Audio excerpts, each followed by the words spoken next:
এই জন্য যৌবনকালকে হেলায় খেলায় নষ্ট করা যাবে না। তামাশা করে রং ঢং করে নিজের যৌবনকে নষ্ট করে দেওয়া যাবে না, কারণ এই যৌবনের হিসাব কিয়ামতের ময়দানে যার সামনে দেওয়া লাগবে, গলার আওয়াজ বড় করে সবাই বলেন তিনি কে?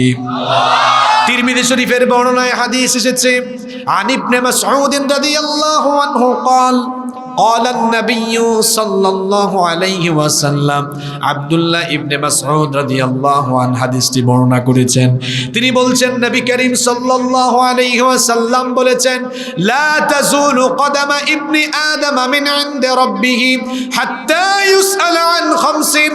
কিয়ামতের দিন আল্লাহর সামনে মানুষ যখন দাঁড়াবে, 5টি প্রশ্নের জবাব না দিয়ে আল্লাহর কোনো বান্দা এক কদম নড়ার সুযোগ পাবে না। 5টি প্রশ্নের উত্তর দিতে পারবেন না যতক্ষণ, এক কদমও আপনি নড়াতে পারবেন না ততক্ষণ। জোরে বলেন তো কয়টা প্রশ্ন? 1 নম্বর প্রশ্ন করা হবে, আন উমরিহি ফিমা আফনাহু। হে আমার বান্দা, তোমাকে যে আমি এত লম্বা হায়াত দিলাম, তোমার জীবন তুমি কিভাবে কাটালে, কোথায় কিভাবে অতিবাহিত করলে, গোটা জীবনের হিসাব যার কাছে দেওয়া লাগবে তিনি কি? 2 নম্বর প্রশ্ন করা হবে, ওয়ান শাবাবিকি ফিমা আবলাহু। হে আমার বান্দা, তুমি তোমার যৌবনকাল কোথায় কিভাবে কাটিয়েছো? নাচ গান তামাশা রং ঢং করে, মেয়েদের পিছনে ঘুরঘুর ঘুরঘুর করে, ফেসবুক ইন্টারনেট ইউটিউব চালিয়ে তামাশা করে করে তুমি কি তোমার যৌবন কাটিয়েছো, নাকি আল্লাহর আনুগত্যের পথে যৌবন পরিচালিত করেছো? গোটা যৌবনের হিসাব যার কাছে দেওয়া লাগবে, জুড়ে বলেন তিনি কে? 3 নম্বর প্রশ্ন করা হবে, ওয়ামালুহু মিন আইনা কাসাবাহু। ধন সম্পদ কোথা থেকে উপার্জন করেছেন? জনগণের সম্পদ, রাষ্ট্রের সম্পদ চুরি চামারি করে কি ডুপ্লেক্স বাড়ি করেছেন, নাকি আপনি কোথা থেকে কিরকম অবৈধ পন্থায় উপার্জন করে, নাকি বৈধ পন্থায় উপার্জন করে সম্পদ কামাই করেছেন? সেই দিন যার আদালতে এগুলোর জবাব দেওয়া লাগবে তিনি কে? 4 নম্বর, ওয়াফিমা আনফাকাহু। আর এই ধন সম্পদ আপনি কোথায় ব্যয় করেছেন সেটারও হিসেব দেওয়া লাগবে। 5 নম্বর প্রশ্ন করা হবে, ওয়ামাযা আমিলা ফিমা আলিমা। যতটুকু জেনেছো ততটুকু আমল করেছো কিনা? এই 5টা প্রশ্নের মধ্যে গুরুত্বপূর্ণ একটা প্রশ্ন করা হবে, বান্দারে তোমার যৌবনকাল তুমি কোথায় কেমনে কাটিয়েছো, জবাব দেওয়া লাগবে যার কাছে তিনি কে? খবর আছে আমার যুবক ভাইয়েরা? খবর আছে? যৌবনের হিসাব একেবারে পই পই করে দেওয়া লাগবে। কার কাছে দিতে হবে? এজন্য নবীজি আপনাদেরকে বলেছেন, ইগতানিম, গনিমত মনে করো, খামসান ক্বাবলা খামসিন। 5 জিনিস তোমার জীবনে আসার আগে 5টি জিনিসকে তুমি গনিমত মনে করো। 1 নাম্বার, হায়াতাকা ক্বাবলা মাউতিক। মৃত্যু আসার আগে জীবনকে গনিমত মনে করে জীবনকে কাজে লাগাও। কেউ যদি জীবনকে কাজে না লাগায়, হায়াতকে কাজে না লাগায়, কিয়ামতের দিন আফসোস করে বলবে, ইয়াকুলু ইয়া লাইতানি কদ্দামতু লিহায়াতি। হায় আফসোস, আমি যদি দুনিয়ায় আমল করে আমল পাঠাতাম, দুনিয়ায় যদি কাজে লাগাতাম, তাহলে আজ আমি বেঁচে যেতাম। আহারে আমাদের জীবন হলো এমন, এর নাই কোনো ওয়ারেন্টি, নাই কোনো গ্যারান্টি। আজকে হলো 1 ডিসেম্বর 2024, আগামীকাল 2 ডিসেম্বর আমার হায়াত আছে কিনা আমরা কেউ, জোরে বলেন, জানেন নাকি? কার মৃত্যু কখন কেউ কি জানেন নাকি? চোখের পলকে আপনাকে যিনি লাশ বানিয়ে ফেলতে পারেন, মুর্দা যিনি বানিয়ে ফেলতে পারেন, জোরে বলেন তিনি কি? যুবক ভাইরা বলতেছে, হুজুর কে বলছে? আমি তো এখনো মাত্র 18, 19, 20, আমার বয়স তো কম। কি বলেন আপনি? Keep in your mind, there is no serial of death. মৃত্যুর কোনো সিরিয়াল। এই যে গত কিছুদিন আগে আমার বাড়ি তো সিলেটে, আপনারা জানেন, আমার পাশের বাড়ির ছেলে মারা গেল, আমার চেয়ে বয়সে আরো কম। শেষ, চলে গিয়েছে তার দুনিয়ার সফর। কত সুন্দর সুন্দর ছেলেরা মারা যাচ্ছে, ইয়াং বয়সে একেবারে তরুণ। হায়াতাকা ক্বাবলা মাউতিক। আল্লাহ নবী বলেছেন মরার আগে জীবন কাজে লাগাও, জীবনটাকে গনিমত মনে করো। আল্লাহ নবী আরো বলেছেন শাবাবাকা ক্বাবলা হারামিক, বুড়া হওয়ার আগে যৌবনকালের কদর করো। এখন চুল কালো, দাড়িও কালো, চুল কালো থাকবে না, দাড়ি কালো থাকবে না, কয়েক বছর পরে কিছু কিছু পাকবে, তারপরে পুরাটাই পেকে যাবে। এই যৌবন থাকবে না, যৌবন হারিয়ে যাবে।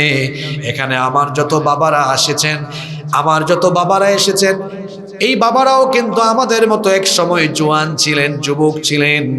আজকে বয়সের ভারে নজ্জ হয়ে গিয়েছেন, যৌবন তাদের কাছ থেকে হারিয়ে গিয়েছে, চলে গিয়েছে। চুল সাদা হয়েছে, দাড়ি সাদা হয়ে গিয়েছে। আমরা এখন যারা যুবক আছি এই অবস্থা আমাদেরও আসবে কি আসবে না? আসবে, যদি বেঁচে। মনে রাখবেন, যৌবন এটা থাকার জিনিস না, এটা চলে যাওয়ার পরে অনেক আফসোস করবে, আহা চলে গেল আমার যৌবন। আর মানুষ অত তাড়াতাড়ি বুড়াও হতে চায় না। দেখবেন অনেকে আছে চুল দাড়ি একটু একটু সাদা হইলে কালাত মারা আরম্ভ করে, আসে না এরকম? হ্যাঁ, কেউ এটা হারাইতে চায় না। কিন্তু এই যৌবন হারিয়ে যাবে, এই যৌবন ফুরিয়ে যাবে। কেউ এই যৌবন হারাতে চায় না। Nobody wants to lose youth time. যৌবনকে কেউ হারাতে চায়, কিন্তু এটা হারিয়ে যাবে, এটা চলে যাবে। আর যে যৌবন চলে যাবে, কোটি কোটি টাকা দিয়ে আপনি আর এই জীবনের হারিয়ে যাওয়া যৌবনকে ফিরিয়ে আনতে পারবেন। তাহলে যৌবন থাকাকালীন যৌবনের কদর করতে হবে। এখন প্রশ্ন হলো যে আমি যৌবনের কদর করব কিভাবে? কিভাবে আমি আমার যৌবনকে কাজে লাগাবো? How to spend your youth time. কিভাবে আপনি আপনার যৌবনকে কাটাবেন, যৌবনকে কেমনে কাজে লাগাবেন? যুবক ভাইয়েরা কি ঘুমিয়ে গেছেন নাকি? আসেন নাকি? তাহলে আল্লাহর রসুল যে বললেন যৌবন ফুরিয়ে যাওয়ার আগে, যে আমার বয়স 30 হয়ে যাচ্ছে, মনে হচ্ছে যেন সেই দিন ইউনিভার্সিটিতে পড়াশোনা শেষ করলাম, মাস্টার্স শেষ করার প্রায় 7-8 বছর হয়ে যাচ্ছে, মনে হচ্ছে গতকাল পড়াশোনা শেষ করলাম। আহা, জীবন এভাবে চলে যায়, খুব তাড়াতাড়ি চলে যাচ্ছে। এখন যারা কলেজে পড়ছেন, ইউনিভার্সিটিতে পড়ছেন, দেখবেন কয়েকদিন পরে কলেজও শেষ, ইউনিভার্সিটিতেও শেষ। এখানে যাদের বয়স 30-32, মানে আমার সেই মেয়ে যে আছেন, আপনারা বলেন তো, এই যে আপনার 20 থেকে 30 এই সময়টা খুব দ্রুত চলে গেল না? জোরে বলেন, দ্রুত চলে গেল না? চলে যাবে। যুবক ভাইয়েরা, যৌবন হারানোর আগে যৌবনের কদর করেন। প্রশ্ন হলো, আমি কদর করতে চাই কিন্তু কেমনে করব? যৌবনকে কদর করবেন কিভাবে? শোনেন, যৌবন যিনি দিয়েছেন, আগে বলেন তো দেখি, যৌবন যিনি দিয়েছেন তিনি কে? আরো জোরে বলেন, তিনি কে? Keep in your mind, youth is not a gift given by your leader. যৌবন আপনার নেতার দেওয়া গিফট নয়।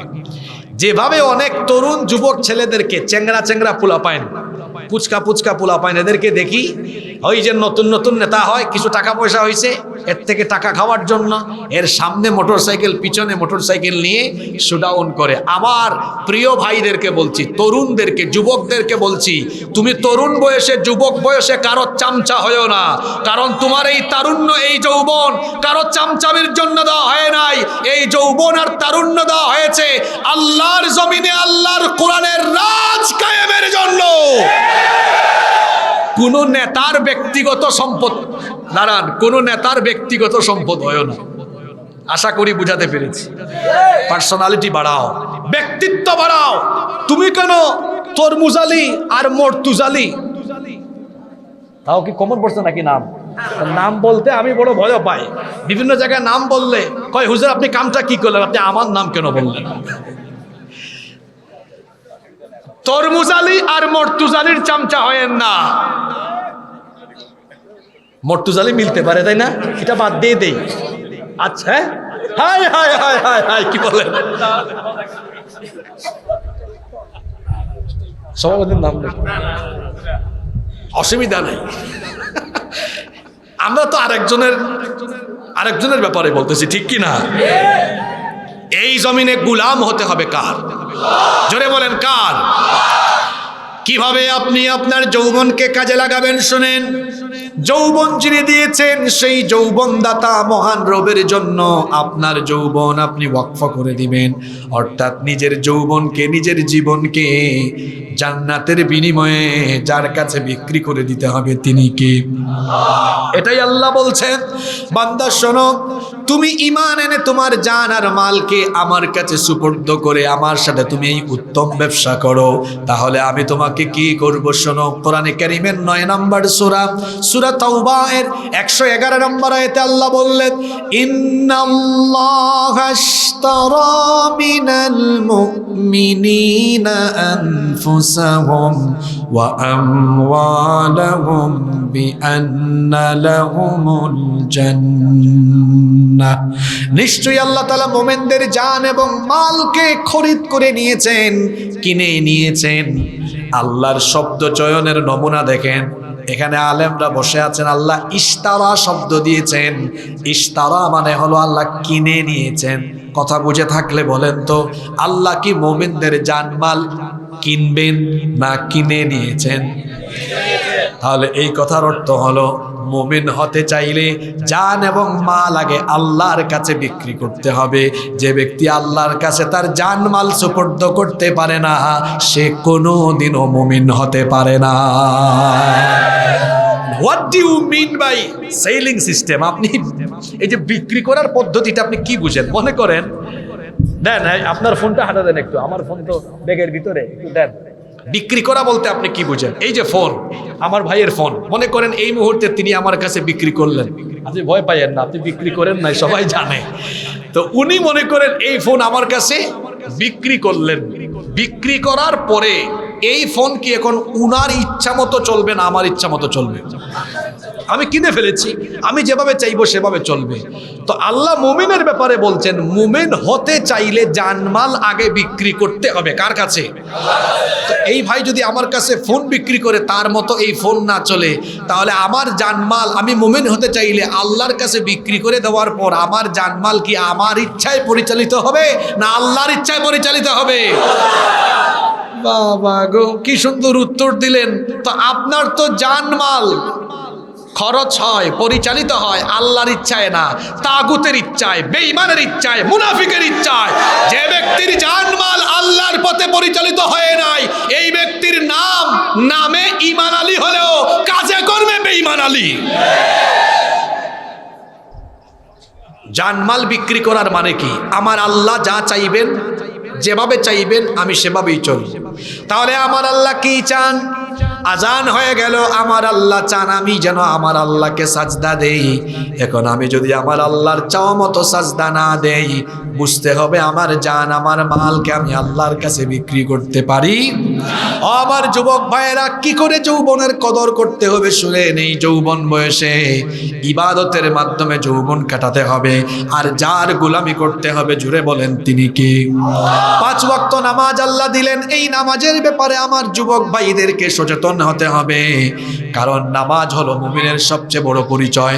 আল্লাহর নবী বলেছেন, বাইনাল আবদি ওয়া বাইনাল কুফরি তারকুস সালাহ।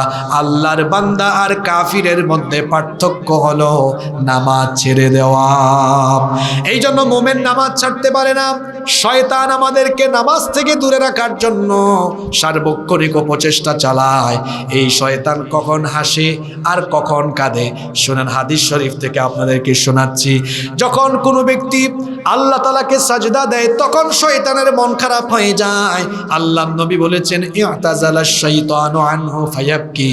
শয়তান তখন ওই ব্যক্তিকে দেখে তার থেকে দূরে চলে যায়, আর ওই ব্যক্তির সেজদা দেখে দেখে কান্না করতে থাকে।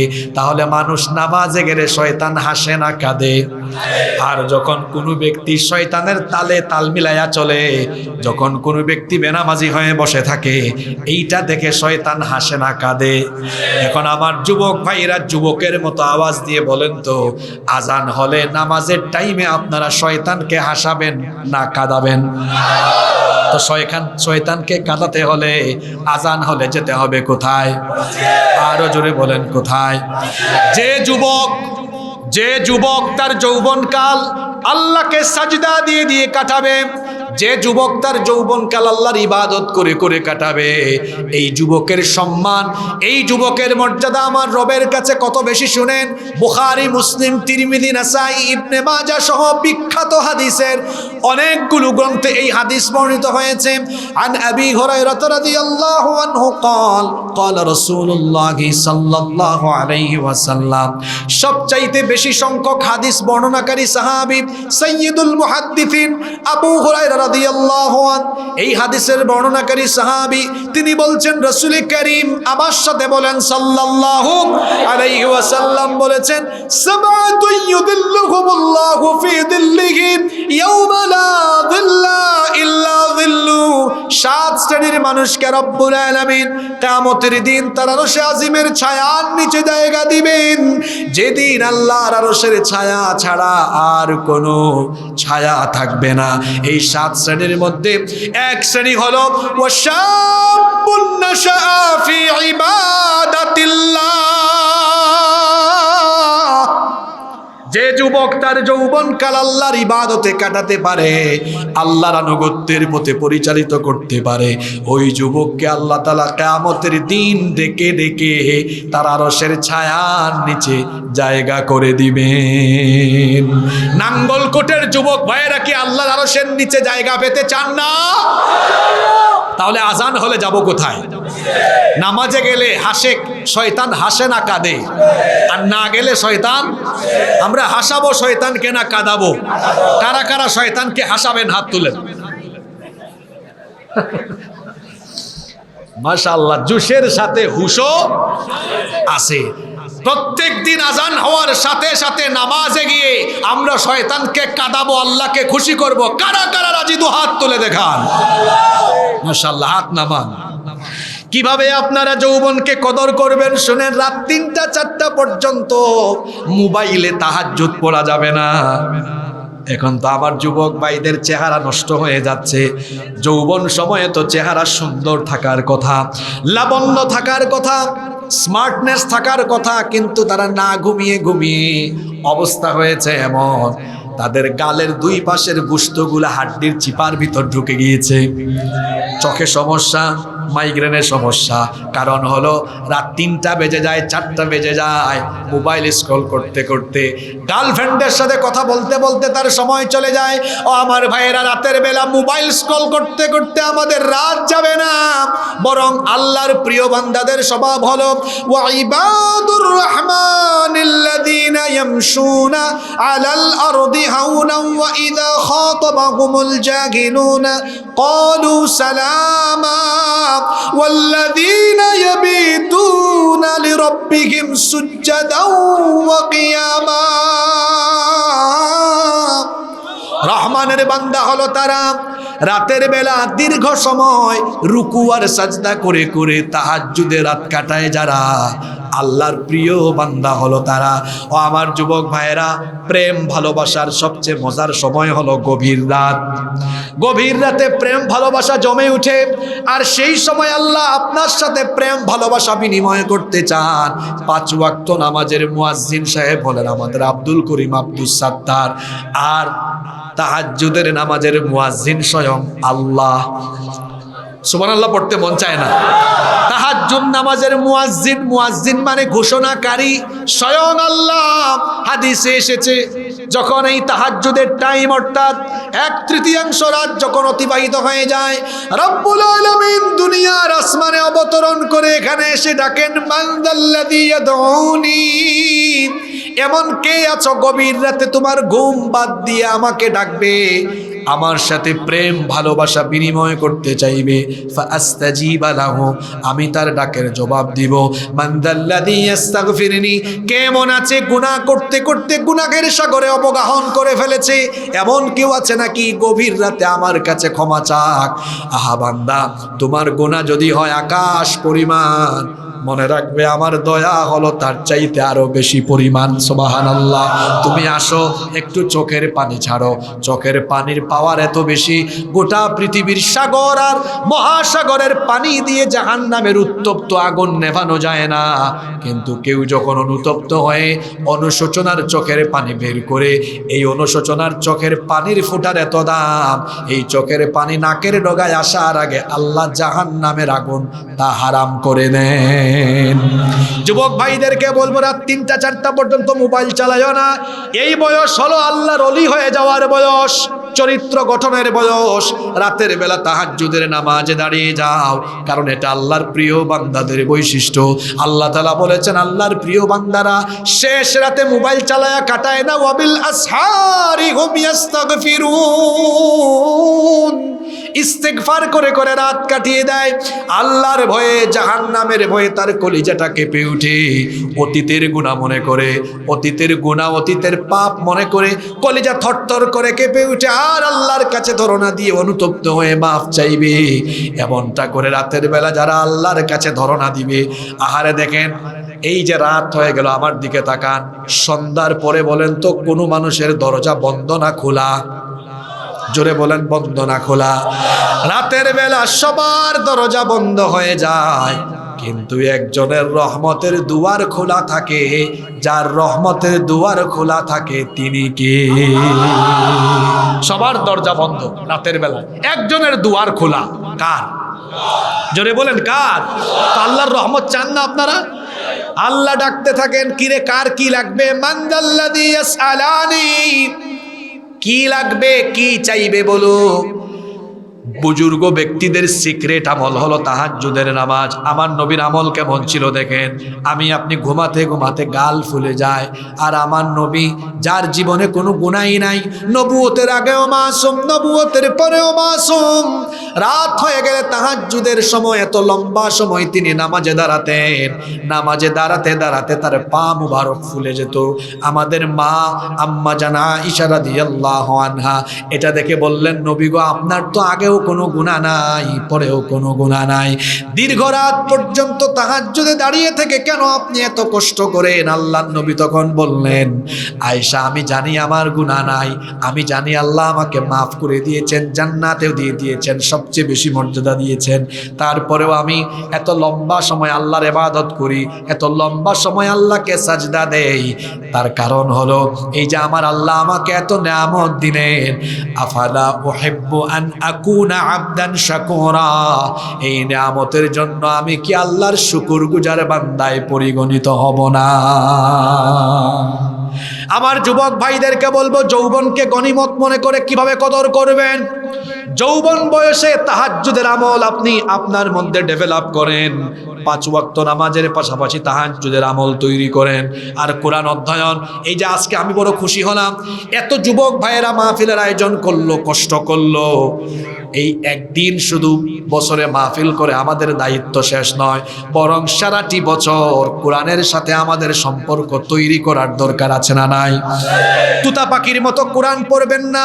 তাফহিমুল কোরআন, তাফসির ফি জিলালিল কোরআন, তাফসির ইবনে কাসির, মারিফুল কোরআন, তাফসিরে জালালাইন, যে তাফসিরগুলোর কথা বললাম এগুলো বাংলা অনুবাদ করা এখন পাওয়া যায়। যে কোনো এক সেট তাফসির কিনেন, প্রত্যেক দিন যদি পারেন মিনিমাম 5 আয়াত, ম্যাক্সিমাম 10 আয়াত অর্থ সহ ব্যাখ্যা সহ পড়েন।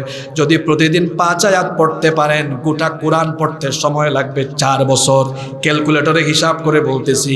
আর যদি ডেইলি 10 আয়াত করে পড়েন, সময় লাগবে কয় বছর? এত সুন্দর সিলেবাস বানায় দিয়ে যাচ্ছে। ডেইলি 10 করে পড়লে কত? 2, 5 করে পড়লে শর্টকাট সিলেবাস। 5 আয়াত পারবেন না? জোরে বলেন পারবেন না? কোরআনের সাথে সম্পর্ক বাড়ান, আপনার সম্মান দুনিয়াতে বাড়িয়ে দিবেন কে? যুবক ভাইয়েরা শোনেন, এই যে কোরআন, এটার সংস্পর্শ যার সাথে লেগেছে তার সম্মান বেড়েছে। আমরা জানি 12 মাস আছে বছরে, 12 মাসের মধ্যে সবচেয়ে দামি মাসের নাম কি? কেন? কারণ শাহরু রমাদান আল্লাযী উনজিলা ফীহিল কুরআন, এই মাসে কোরআন নাজিল করেছেন কে? 365 রাতের ভেতরে সবচাইতে সম্মানিত রাতের নাম হলো লাইলাতুল, ইন্না আনজালনাহু ফী লাইলাতিল কদর, কারণ এই কদরের রাতে কোরআন নাজিল করেছেন কি?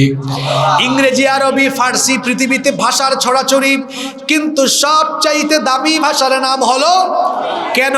ইন্না আনজালনাহু কুরআনান আরাবিয়্যান লাআল্লাকুম তাকিলুন, কারণ কোরআন আরবি ভাষায় নাজিল করেছেন কি? আহারে দেখেন, রমজান মাসে নাজিল হয়েছে, রমজান মাসের দাম বেশি। কদরের রাতে নাজিল হয়েছে, কদরের রাতের দাম বেশি। তারপরে দেখেন আরবি ভাষায় নাজিল হয়েছে, আরবি ভাষার দাম বেড়ে গেল। এই যে দেখেন কাঠ দিয়ে এখানে টেবিল বানানো হয়েছে, আমার পা লাগতেছে, আমি এটাকে সম্মান দেখাই না, ভক্তি দেখাই না, কিন্তু কাঠের 2টা টুকরা দিয়ে যখন রেহাল বানিয়ে কোরআনকে সেই কাঠের টুকরার উপর রাখা হবে, তখন বলেন তো এই কাঠের 2 টুকরা রেহালের সম্মান বাড়বে না কমবে? আমাদের বাসা বাড়িতে আলমারিতে আলনায় ওয়ার্ড্রবের ভেতরে অনেক কাপড় চোপড় আছে, টান দিলে পরে কখনো কখনো পড়ে যায়, পায়ের নিচে পড়ে, কেউ আমরা হাতে নিয়ে চুমু খাই না। কিন্তু ছোট্ট মাত্র কয়েকশো টাকা দামের ছোট্ট কাপড়ের টুকরা দিয়ে যখন গিলাফ, জিলবাব বা বস্ত্র বানানো হয়, এটা যদি কখনো হাত থেকে পড়ে যায়, মানুষ ঠোঁটের সামনে নিয়ে চুমু খায়। কারণ এই ছোট্ট কাপড়ের টুকরার সম্মান বেড়েছে কিসের কারণে? আমার বাড়ি সিলেটে, আমি যদি আল্লাহর কোরআনের কথা না বলতাম, নাঙ্গলকুটের কেউ আমারে চিনত না, সম্মানও দিত না। কোরআনের সাথে থাকলে, কোরআনের সাথে সম্পর্ক করলে ইজ্জত সম্মান যিনি বাড়িয়ে দেন, জোরে বলেন তিনি কে? ওমর ইবনুল খাত্তাব রাদিয়াল্লাহু আনহু 26 বছরের যুবক, 26 বছরের যুবক কোরআনের কাছে আসার আগ পর্যন্ত তার আলাদা কোনো সম্মান ছিল না, আলাদা কোনো ব্যক্তিত্ব ছিল না। সবাই জানতো তিনি একজন সাহসী মানুষ, কিন্তু স্ট্যাটাস, মর্যাদা অত বেশি ছিল না। যখন তিনি কোরআনে কারিমের কাছে চলে আসলেন, মর্যাদা এত বেশি বেড়ে গেল। আল্লাহ নবী বললেন, আসমানের তারকা কতগুলো আছে কেউ জানে না। এটা যদি কিয়ামতের আগে গণনা করা সম্ভব হয়, আমার ওমর কোরআনের কাছে ঈমানের সংস্পর্শে আসার পরে কত যে নেক আমল করেছে, সেটা গুনে গুনে শেষ করা কারো দ্বারা সম্ভব নয়। 26 বছরের যুবক ওমর রাদিয়াল্লাহু আনহু কোরআনের কাছে যখন আসলেন, তার সম্মান এত বেড়ে গেল। আল্লাহর নবী বললেন, লা নাবিয়্যা ওয়ালা রাসূলা মিন বাদি, আমার পরে কোনো নবী নাই, আমার পরে কোনো রাসূল নাই। লাউ কানা নাবিয়্যাম মিন বাদি লাকানা ওমর, আমার পরে কেউ যদি নবী হওয়ার যোগ্যতা রাখতো, আমার ওমর আমার পরে নবী হয়ে যেত। এই সম্মান বাড়লো কিসের কারণে? আমার যুবক ভাইরা, আপনাদের ইজ্জত, আপনাদের সম্মান দুনিয়াতে আখিরাতে বাড়বে যদি এই কোরআনের কাছে আসতে পারেন। এজন্য এই কোরআনের সাথে সম্পর্ক তৈরি করতে হবে। সম্পর্ক তৈরি করার একটা কৌশল, একটা সংক্ষিপ্ত সিলেবাস দিয়ে গেলাম। প্রতিদিন মিনিমাম ম্যাক্সিমাম পারলে পড়বেন তো। যৌবনকে এভাবে কদর করবেন। আপেল মার্কার অমুক ভাই, ফুটবল মার্কার অমুক ভাইয়ের সাথে গিয়ে যৌবন নষ্ট করবেন না। মনে রাখবেন, এই বেঈমানগুলো নিজেরা বেঈমান, বেনামাজি, ইসলাম বিরোধী। সে তার ক্ষমতার স্বার্থে, গদির স্বার্থে, চেয়ারের স্বার্থে আপনাকে চামচার মতো ব্যবহার করতে চাইবে। তার ফাঁদে আপনি পা দিয়েন না। যদি পা দেন, আমার দিকে তাকান। এত পরিষ্কার আয়াত বলার পরেও যে ব্যক্তির মাথায় ঢুকবে না, আমি মনে করব তার মাথায় শয়তান পেশাব করেছে। এত সুন্দর কথা তাইলে কেন বুঝেন না? যারা পথভ্রষ্ট গুমরাহ লোকদের সঙ্গী সাথী হবে কিয়ামতের ময়দানে, তারা 2 হাত কামড়ায়া কামড়ায়া আফসোস করবে, হায় হায় হায়, কেন আমি এদের সাথে চলাফেরা করলাম। সূরা নাম্বার, আয়াত নাম্বার বলে দিচ্ছি, বাড়িতে গিয়ে একটু কোরআন খুলে মিলায়া দেখবেন। হুজুর কি বলে গেল তারপরে সিদ্ধান্ত নিবেন। আমার যুবক ভাইয়েরা শোনেন, কোরআনে কারীমের 25 নম্বর সূরা সূরাতুল ফুরকানের 27 নম্বর আয়াত থেকে আল্লাহ তাআলা বলছেন, ইয়াউমা ইয়া'আদ্দুল যালিমু আলা ইয়াদাইহি ইয়াকুলু ইয়া লাইতানি তাখাযতু মা'আর রাসূলি সাবিলা। সেই দিন দুই হাত কামড়ে কামড়ে কিছু লোক আফসোস করে বলবে, হায় হায় হায়, দুর্ভাগ্য আমার, আমি যদি দুনিয়াতে থাকা অবস্থায় রাসূলের পথ অনুসরণ করতাম তাহলে আমি বেঁচে যেতাম। সে আরো বলবে, ইয়া ওয়াইলাতা লাম আত্তাখিদ ফুলানান খলিলা, অমুককে যদি আমার বন্ধু না বানাতাম, অমুককে যদি আমার নেতা না বানাতাম তাহলে আমি বেঁচে যেতাম। যে সকল লোকেরা এমন বেঈমান নেতাদের পেছনে ঘুরঘুর করে, যারা তাদেরকে দুনিয়াবী উদ্দেশ্যে খাটায়, নামাজের কথা বলে না, দিন কায়েমের কথা বলে না, কোরআনের হুকুম প্রতিষ্ঠার কথা বলে না, এই রকমের বেঈমান নেতাদের সাথে যারা থাকবে, এই সব বেঈমান নেতা আর কর্মী জাহান্নামে মুখামুখি হবে। জাহান্নামে মুখামুখি হয়ে উভয় নেতা আর কর্মীর মধ্যে কি ধরনের কথোপকথন হবে আল্লাহ সূরা ইব্রাহিমের মধ্যে তুলে দিলেন। আল্লাহ তাআলা বললেন, ফাকালা দুআফাউ লিল্লাযীনা ইসতাকবারু ইন্না কুন্না লাকুম তাবান ফাহাল আনতুম মুগনুনা আন্না মিন আযাবিল্লাহি মিন শাই। কর্মীরা তাদের নেতাদেরকে আটকে দিয়ে বলবেন, নেতাজি দাঁড়ান, ইন্না কুন্না লাকুম তাবান, নিশ্চয়ই আমরা আপনাদের অনুসারী ছিলাম, আপনাদের কথা মেনে আমরা আকাম কুকাম করে জাহান্নামী হয়েছি। আদেশদাতা হিসাবে আপনারাও জাহান্নামী, কর্মী হিসাবে আমরাও জাহান্নামী। আমরা যে জাহান্নামে আজকে আমরা আসলাম, দুনিয়াতে তো আমরা আপনাদের কথা শুনে বিপদে পড়লেও আমাদেরকে শেল্টার দিয়েছেন, সাপোর্ট দিয়েছেন, কিন্তু আজ আমাদের প্রশ্ন হলো, ফাহাল আনতুম মুগনুনা আন্না মিন আযাবিল্লাহি মিন শাই, আজ আমাদেরকে আল্লাহর আযাব থেকে বাঁচানোর জন্য আপনি কোনো চেষ্টা তদবির করতে পারবেন নাকি? নেতাদের কাম হলো সুযোগ পাইলে বক্তৃতা করা। সে তখন বলবে, রাগ এত লাফালাফি করিস না, আমার বক্তৃতা আছে শোন। কর্মীরা বড় অপেক্ষা নিয়ে, বড় আগ্রহ নিয়ে শুনবে, দেখি নেতাজি কি বলে। কিন্তু নেতা যেটা বলবে শোনার পরে কর্মীরা হতাশ হয়ে যাবে। নেতারা তখন বলবে, ক্বালু লাউ হাদানাল্লাহু লাহাদাইনাকুম, আল্লাহ যদি আমাকে হেদায়াত দিতেন। যুবক ভাইরা শুনতেছেন? এই কথাগুলো সবাই আপনারে মহব্বত করে বলবেন, আমি বলে যাচ্ছি আপনাকে। লাউ হাদানাল্লাহু লাহাদাইনাকুম, আল্লাহ যদি আমার মতো বেঈমান নেতাকে হেদায়াত দিতেন, আমিও তোদেরকে হেদায়াতের পথে ডাকতাম। আমার নিজের কপালেই তো হেদায়াত ছিল না, তো কেমনে তোদেরকে হেদায়াত দিতাম? সে তখন আরো বলবে, আমার কর্মী আজ লাফালাফি করিস না রে ভাই, সাওয়াউন আলাইনা আজাজিনা আম সাবারনা মা লানা মিন মাহিস। অধৈর্য হয়ে যাও না, আজকে জাহান্নামে আমি নেতা আর তোমরা কর্মী, আজকে উভয়ের আযাবের অবস্থা হবে সাওয়া, মানে সমান। কর্মীরা বলবেন, না না, সমান সমান কেন হবে? আল্লাহ বলবেন, কি রে, কে আবার এখানে তর্ক বিতর্ক করে, তোমরা কি মানো না? তখন এই কর্মীরা বলবে, আল্লাহ আমাদের নেতারা বলে আজকে নাকি জাহান্নামে তাদের আর আমাদের আযাব সমান সমান। আল্লাহ বলবেন, তো তোমরা কি চাও? তখন কর্মীরা বলবে, আমরা আমাদের নেতাদের বিরুদ্ধে আপনার কাছে দুইটা জিনিস চাই। জুড়ে বলেন, কয়টা জিনিস? এক নাম্বার, এরা আমাদেরকে দুনিয়াতে চামচার মতো ব্যবহার করেছে, চেয়ার তারা দখল করেছে, আমরা তো বসতেও পারি নাই, সম্মানও পাই নাই। আল্লাহ আজকে এদেরকে আমাদের সামনে দাও, জাহান্নামে যাওয়ার সময় জাহান্নামের পথে এদেরকে আমাদের সামনে রাখো। আল্লাহ বলবেন, যদি তোমাদের সামনে দিই তো কি করবে? তখন তারা বলবে, নাজআলহুমা তাহতা আকদামিনা লিয়াকুনা মিনাল আসফালিন। ছাত্র, তরুণ, যুবক ভাইরা শুনতেছেন আপনারা?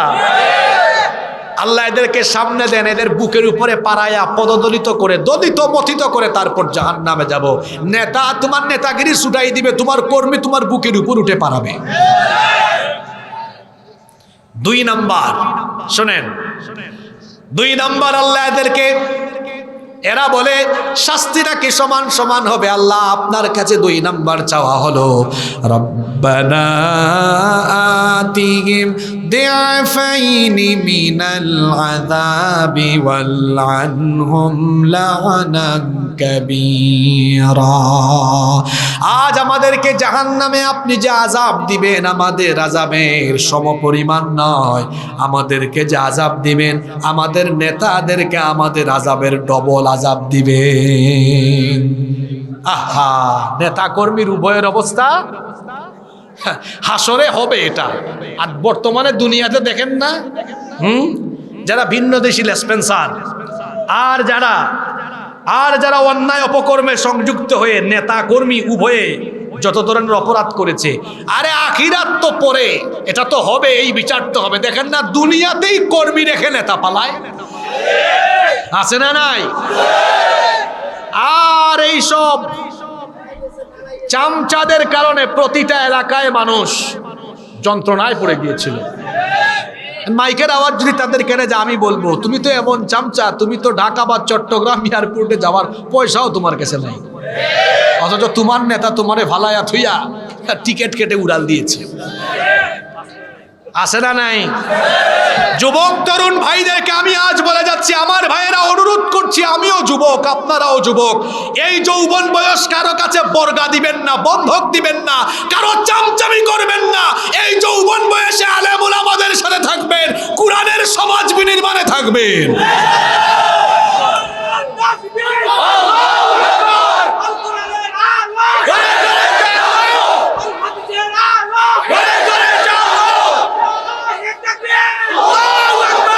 বেঈমান আলী আর তরমুজ আলীর কাছে আপনার যৌবন বন্ধক দিবেন না, এই যৌবন বিক্রি করে দিবেন।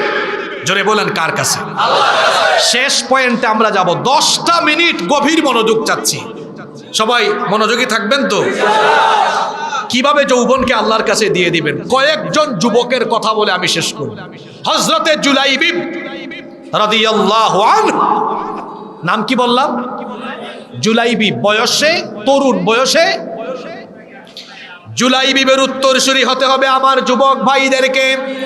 জুলাইবিব রাদিয়াল্লাহু আনহু, তার চামড়া কুচকুচে কালো, আর নাঙ্গলকুটের পোলাপাইনদের চেহারা দেখেন কত সুন্দর, একটার চেয়ে আরেকটা সুন্দর, সব সুন্দরের ছড়াছড়ি এখানে। আর জুলাইবিবের কথা বলছি, এখানে সুন্দর সুন্দর ছেলে আছে না, এই তো আমার সামনে যেগুলা বসছে এগুলো তো সুন্দর, সব সুন্দর। আল্লাহ সবার চেহারায় আরো নূর দান করেন। নাঙ্গলকুটের ছেলেরা কত সুন্দর, কিন্তু যার কাহিনী আমি বলছি জুলাইবিব রাদিয়াল্লাহু আনহু, তার গায়ের চামড়া ছিল কুচকুচে কালো, নাকটা ছিল চ্যাপ্টা, ঠোঁটগুলো ছিল খর্বাকৃতির, অত্যন্ত কালো রঙের মানুষ ছিলেন তিনি। গরিব ঘরের সন্তান, যার কোনো ঘর নাই, বাড়ি নাই, ঠিকানা নাই। ঈমান আনার পরে মসজিদে নববীর আহলে সুফফার অধিবাসী তিনি ছিলেন। আহারে এতটা দরিদ্র তিনি ছিলেন, আসমান ছিল তার শামিয়ানা, মাটি ছিল তার বিছানা, কোনো খাবার দাবার তার কাছে ছিল না। কেউ খাবার খেয়ে যে উচ্ছিষ্ট ফেলতো, সেই উচ্ছিষ্ট তিনি গ্রহণ করতেন খাবার হিসাবে। এতটা দরিদ্র তিনি ছিলেন, পানির কোনো পাত্রও ছিল না, পানির কুয়া থেকে 2 হাতের অঞ্জলি ভরে পানি পান করতেন।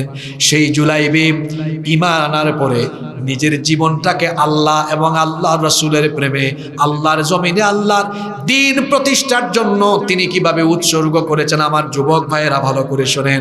আল্লাহর নবী একদিন মসজিদে নববীতে বসে আছেন, সাহাবীদেরকে নিয়ে কথা বলছেন। এমন সময় এই তরুণ সাহাবী, যুবক সাহাবী জুলাইবিব পাশ দিয়ে হেঁটে যাচ্ছেন।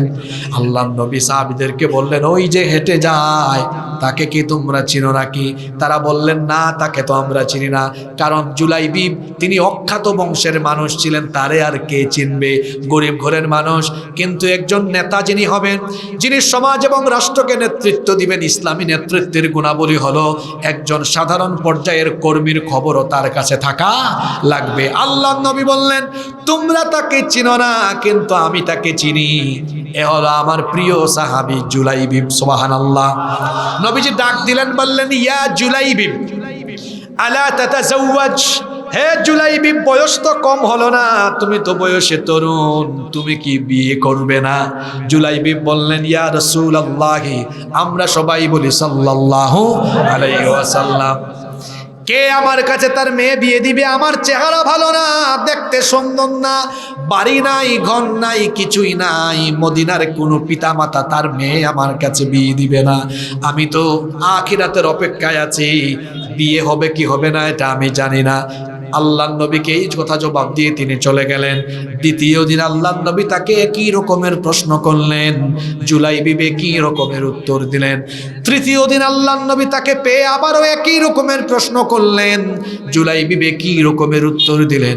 আল্লাহর নবী তৃতীয় দিন জুলাইবিবকে কাছে ডাকলেন, ডেকে বললেন, জুলাইবিব, মদিনার আমার অমুক আনসারী সাহাবীর বাড়িতে যাও, তাদের ঘরে সুন্দরী একটা কন্যা আছে। আমার এই সাহাবীর বাড়িতে গিয়ে বলো, তাদের কন্যা, তাদের মেয়ের জন্য আমি প্রস্তাব পাঠিয়েছি, তারা যেন তোমার সাথে তার বিবাহ দেয়। জুলাইবিব রাদিয়াল্লাহু আনহু তিনি আবার আল্লাহর নবীর কথা মতো ওই মদিনার আনসারী বিখ্যাত ধনী সাহাবীর বাড়িতে গেলেন। গিয়ে তিনি দরজায় নক করলেন। ওই সাহাবী দরজা খুললেন। দরজা খুলে জিজ্ঞেস করলেন, আপনি কি? তিনি পরিচয় দিলেন, আমি জুলাইবিব, আমাকে পাঠিয়েছেন মুহাম্মদ। আমরা বলি সাল্লাল্লাহু আলাইহি ওয়াসাল্লাম।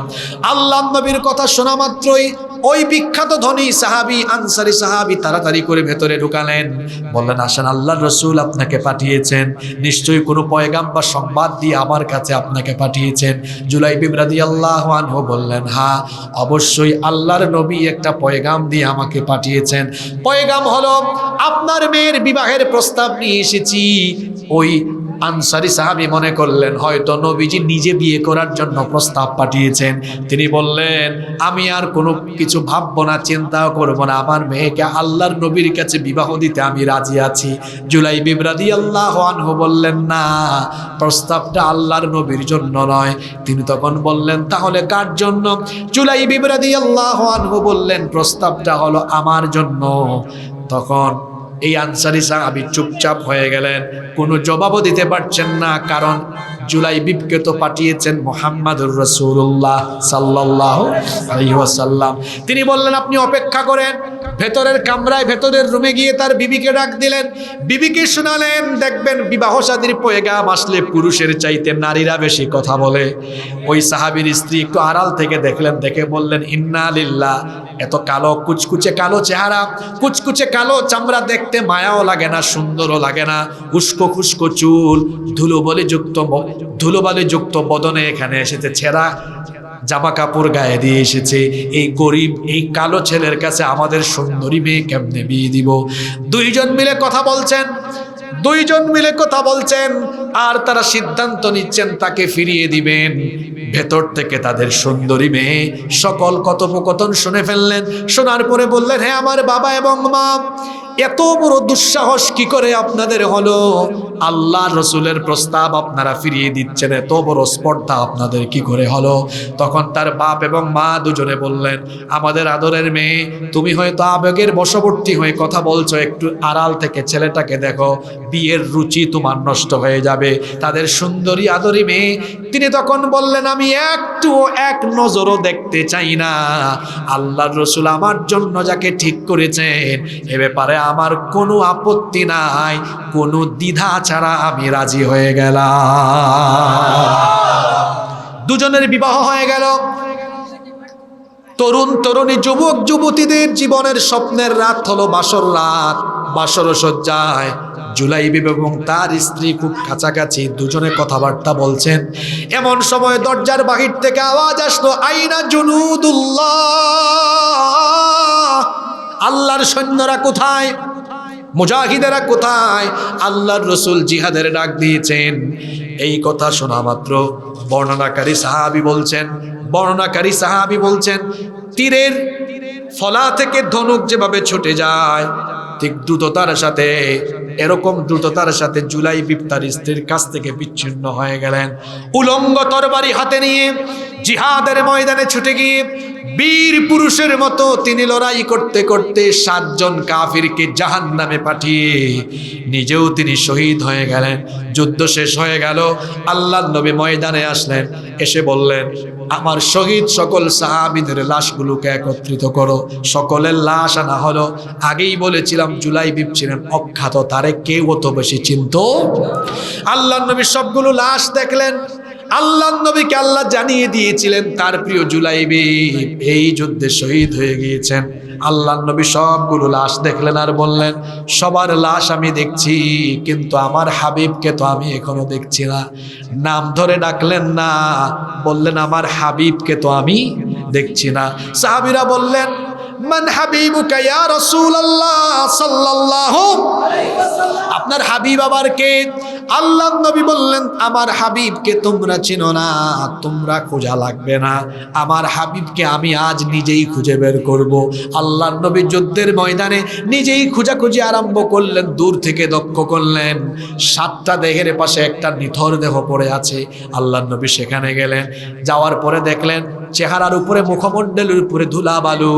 আল্লাহর নবী নিজের তার বরকতময় হাত দিয়ে ধুলাবালুগুলো সরালেন। আল্লাহর নবী দেখলেন এটা হলেন জুলাইবিব। আল্লাহর নবী জায়গায় বসে গেলেন। বসার পরে জুলাইবিবের নিথর দেহ আল্লাহর নবী তার উরু মুবারকের উপরে রেখে বললেন, সাহাবীরা তোমরা আমার হাবিবকে চিনো না, দেখে যাও, দেখে যাও, এটা হলো আমার হাবিব।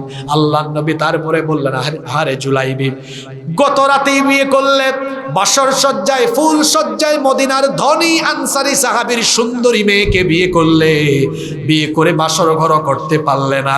তুমি আল্লাহর প্রেমে, রসুলের প্রেমে, আল্লাহর জমিনে আল্লাহর দিন প্রতিষ্ঠার জন্য, কোরআনের হুকুমত প্রতিষ্ঠার জন্য যুদ্ধের ময়দানে এসে তুমি তোমার জীবনটাকে আল্লাহর কাছে সুপর্দ করে দিলে। 7 জন কাফেরকে তুমি জাহান্নামে পাঠিয়ে তুমি নিজেই শাহাদাতের সুধা পান করলে।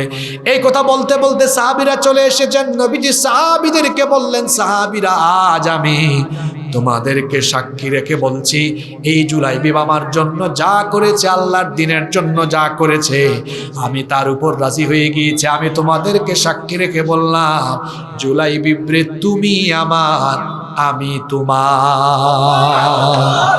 হ্যাঁ, আপনারা এটা গার্লফ্রেন্ডকে বলেন, ওগো তুমি আমার, আমি। আর জুলাইবিব তার নিজের জীবন দিয়েছেন আল্লাহ রসুলের জন্য, আল্লাহর দ্বীনের জন্য। আল্লাহ রসুল বলেছেন, জুলাইবিব তুমি আমার, আমি তোমার। জুলাইবিবের উত্তরসূরি যত তরুণ যুবকেরা এখানে আছে, এই বাংলাদেশে কোরআনের সমাজ বিনির্মাণের জন্য যদি রক্ত আর জীবনের দেওয়ার দরকার হয়, যদি এই যুবকেরা আল্লাহর জমিনে আল্লাহর কোরআনের জন্য রক্ত জীবন দিতে পারে, এই শহীদদের দেহ নেওয়ার সময় আল্লাহ রসুল বলবেন, তুমি যেমন আমার, আমিও তেমন তোমার। সময় আসতে পারে,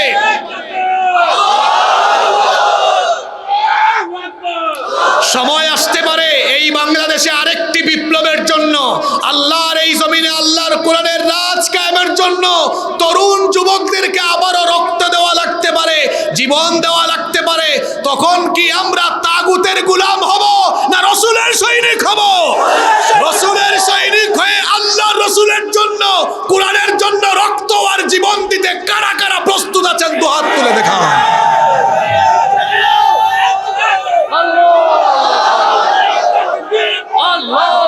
হাতগুলো নামান, হাত নামান, আল্লাহ কবুল করেন। আরেকজন সাহাবীর ঘটনা আমি কি বলবো না, শেষ করে দিব। এই সাহাবী ইয়াং, আরো ইয়াং, এই সাহাবী আরো। আজকে কি চাচারা রাগ করে ফেলতেছেন নাকি? সব যুবকদেরকে বলে যাচ্ছে, আর কি করব, এখানে উপস্থিতি বেশি। আরেকজন যুবক সাহাবী, উনি বদরি সাহাবী। কি সাহাবী? বদরি। বদরের যুদ্ধে অংশগ্রহণ করেছেন। আচ্ছা, বদরের যুদ্ধ কি ইসলামের প্রথম যুদ্ধ না মাঝামাঝি যুদ্ধ?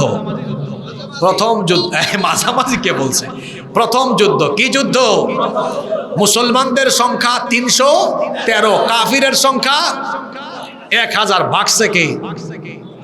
জোরে বলেন, ভাগছে কে? আজকে এই কথাগুলো এই জন্য বলছি, বাংলাদেশকে নিয়ে ষড়যন্ত্র করার চেষ্টা করা হচ্ছে। আমাদের পাশের দেশে যারা আছে তারা ভাবছে আমরা 130 কোটি, আমাদের সেনাবাহিনীতে সৈন্য বেশি। আমরা তাদেরকে বলছি বাংলাদেশের দিকে, বাংলাদেশের মানচিত্রের দিকে নজর দিবেন না, কারণ আমাদের কাছে এমন জিনিস আছে যা আপনাদের কাছে নাই।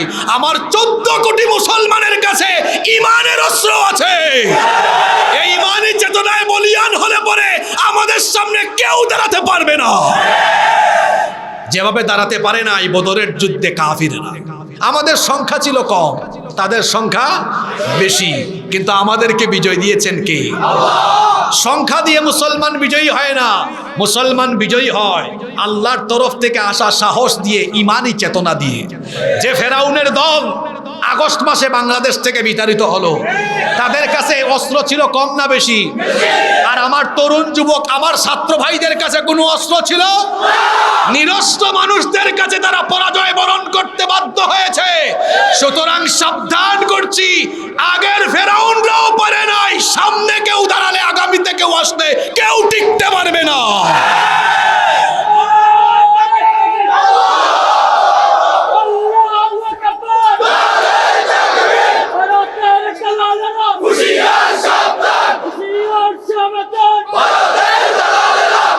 ভারতের পা চাটা গোলামদেরকে হুঁশিয়ার করছি, ভারতের পা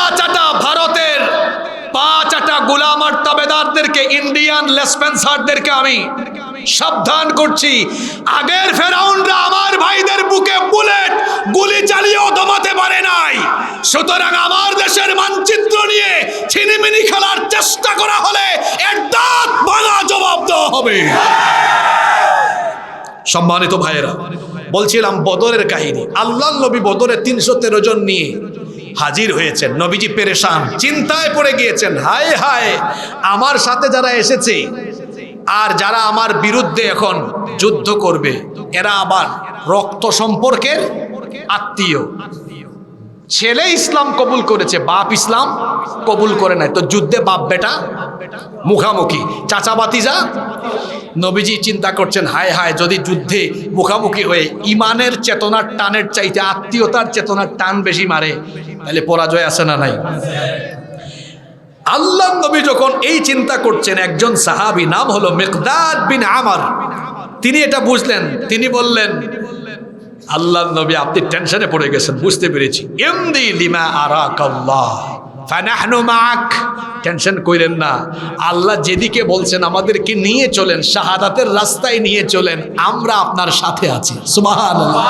ওয়াল্লাহি, আল্লাহর কসম, লা নাকুলু লাকা কামা ক্বালাত বানু ইসরাঈল লিমূসা, বনি ইসরাইলের লোকেরা মুসা নবীর সাথে যে বেয়াদবি করেছে, আমরা এই রকম বেয়াদবি আপনার সাথে করব না। তারা তো তাদের নবীর সাথে যুদ্ধের ময়দানে গিয়ে তারা তাদের নবীকে ছেড়ে দিয়েছে, বলে ইযহাব আনতা ওয়া রাব্বুকা ফাকাতিলা ইন্না হাহুনা কাঈদুন, তুমি আর তোমার আল্লাহ যুদ্ধ করো, আমরা দর্শক, আমরা দাঁড়ায় দাঁড়ায় দেখি যুদ্ধটা কেমন হয়। আমরা এটা বলবো না, বরং আমরা আপনাকে ঘোষণা দিচ্ছি, আমরা আপনাকে ঘোষণা দিচ্ছি, ইযহাব আনতা ওয়া রাব্বুকা ফাকাতিলা ইন্না মাআকুমা মুকাতিলুন, আল্লাহ যেদিকে বলেছেন সেদিকে আমাদেরকে নিয়ে চলুন। দেহে নিঃশ্বাস থাকবে যতক্ষণ, আল্লাহর পথে লড়াই করব ততক্ষণ। আল্লাহু আকবার। আল্লাহ নবী এই কথা শুনে খুশি হলেন, হয়ে একটা বক্তব্য দিলেন, বললেন, এই যদি তোমাদের মনের হালত হয়, কুমু ইলা জান্নাতিন কাআরদুহাস সামাওয়াতি ওয়াল আরদ, চলো যুদ্ধের ময়দানে আমি তোমাদেরকে নিয়ে জান্নাতের বাগানের দিকে অগ্রসর হব। সুবহানাল্লাহ পড়বেন না? একজন ইয়াং সাহাবী উমাইর ইবনুল হুমাম আল আনসারি, উমাইর ইবনুল হুমাম, বয়সে খুব ইয়াং। দেখবেন বক্তৃতা চলে, অনেকে বুট খায়, বাদাম খায়, মাহফিলে আসে না? তো ওই সাহাবী খুরমা খাচ্ছিলেন, এরকম প্যাকেট থেকে খুরমা নিয়ে নিয়ে খাচ্ছিলেন, আর নবীজির দিকে তাকায় বক্তৃতা শুনতেছিলেন। নবীজি যখন বলছেন লড়াইয়ের ময়দান না, চলো জান্নাতের দিকে, এই কথা শুনে তিনি বললেন, বাহ বাহ ইয়া রাসূলুল্লাহ। বাহ বাহ মানে হচ্ছে এটা আঞ্চলিক ভাষা, ইয়ানি মা আহসানাহু ওয়া মা আযমাহু, কি ফ্যান্টাস্টিক কথা আপনি বলেছেন, আমরা জান্নাতের দিকে যাব, যে জান্নাত আসমান জমিনের চাইতে এত বিশাল। এই কথা বলে তিনি আল্লাহর রসুলকে দেখিয়ে এইভাবে হাত থেকে তার খুরমা খেজুরের প্যাকেট ফালায়া দিলেন, ফালায়া দিয়া বললেন, লা ইন আনা হুইয়িতু আন আকুলা তামারাতি হাদিহি ইন্নাহা লাহায়াতুন তাওয়িলা, আপনার জবান থেকে এই কথা শুনে আমি যদি খেজুর খেয়ে সময় নষ্ট করি তো জান্নাতে যেতে তো আমার লেট হয়ে যাবে। আল্লাহু আকবার। উলঙ্গ তরবারি হাতে নিয়ে আবু জেহেলের বাহিনীর বিরুদ্ধে ঝাঁপিয়ে পড়লেন। বেশ কয়েকজন কাফিরকে জাহান্নামে পাঠিয়ে তিনিও শহীদ হয়ে গেলেন। আল্লাহর রসুল এই সাহাবীর লাশ যখন কবরে নামাচ্ছিলেন তখন তিনি বলছিলেন, সাহাবীরা সাক্ষ্য থেকেও জান্নাতে যাওয়ার আশায় খেজুর পর্যন্ত খাই নাই, আমি সাক্ষ্য দিলাম ইন্নাহু মিন আহলিহা, নিশ্চয়ই সে ওই জান্নাতের মেহমান হয়ে গিয়েছে। আমার যুবক ভাইয়েরা, আমার যুবক ভাইয়েরা, এই দুই সাহাবীর ঘটনা কেন, আরো অনেক ঘটনা আছে, সব তো বলা যাবে না। এই দুই ইয়াং সাহাবীর ঘটনা কেন বলেছি আপনাদেরকে? এই দুই ইয়াং সাহাবী তো রক্ত দিলেন, জীবন দিলেন, অমুক ভাইয়ের তমুক ভাইয়ের চামচামি করে নয়, আল্লাহর জমিনে আল্লাহর দিন কায়েম করবার জন্য। আমি এই নাঙ্গলকুটের যুবক তরুণদেরকে বলবো, যা হয়ে গিয়েছে আমাদের আবেগে হয়ে গিয়েছে, ভবিষ্যতে কারো চামচামি করব না। দরকার হলে আমরা কোরআনের জন্য রক্ত দিব, জীবন দিব, কারো চামচামি করব না।